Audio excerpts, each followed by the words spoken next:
Hello and welcome to this evening's edition of E-Prime. I am Daedran. Dancehall singer Christopher Martin is gearing up to embark on a 14-stop tour.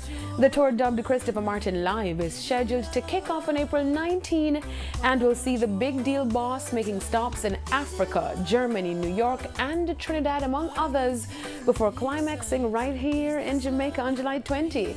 Martin is also said to be putting the final touches on his upcoming album titled And Then, to be released on May 3. The album will be a follow-up to the Big Deal project that was released back in 2017 and debuted in the number 5 position on the Billboard Reggae Albums chart. And Then is currently available for pre-order. Get your copy.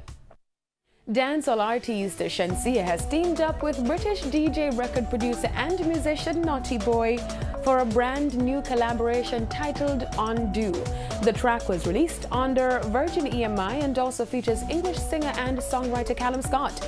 Undo has gained over 500,000 streams on Spotify thus far. The track will be featured on Naughty Boy's upcoming album. This is the second time that Naughty Boy has collaborated with a Jamaican artist. In 2016, he released Should Have Been Me, which featured Kyla and Popcorn. That track reached number 61 on the British pop chart, number 35 in Belgium, and number 10 in Hungary. Tommy Sparta is celebrating the success of his track titled Blessings, which has garnered over 9 million views on YouTube.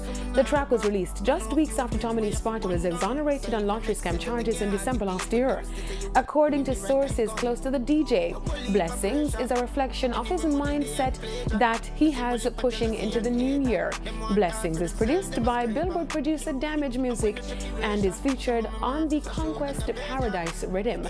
Tommy Sparta is newly signed to Boss Lady music label.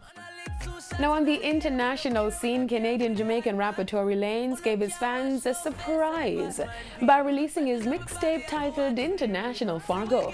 The project features 5 singles with a few remixes of Coffee's mega hit Toast, Stylogy and Fanatics just touched on him at the airport. He's also working on his long-awaited projects like New Toronto 3 and Chixtape 5. No release dates have been made for the project. Tory Lanez is currently touring with Drake for his Assassination Vacation tour of Europe. R&B and pop superstar Beyonce has emerged from hiatus with the announcement of an upcoming Netflix documentary titled Homecoming. In the official trailer and press release on Monday, Homecoming is described as an intimate look at Beyonce's historic 2018 Coachella performance that paid homage to America's historically black colleges and universities. The film will be interspersed with candid footage and interviews detailing the preparation and powerful intent behind her vision. The Grammy Award-winning singer made history at Coachella last year as the first woman of color to headline the annual festival. She opened her performance singing Crazy in Love, accompanied by a New Orleans-styled brass marching band. The documentary will be released on April 17. That's it for this evening's edition of E-Prime. I'm Daedran. Thank you for watching.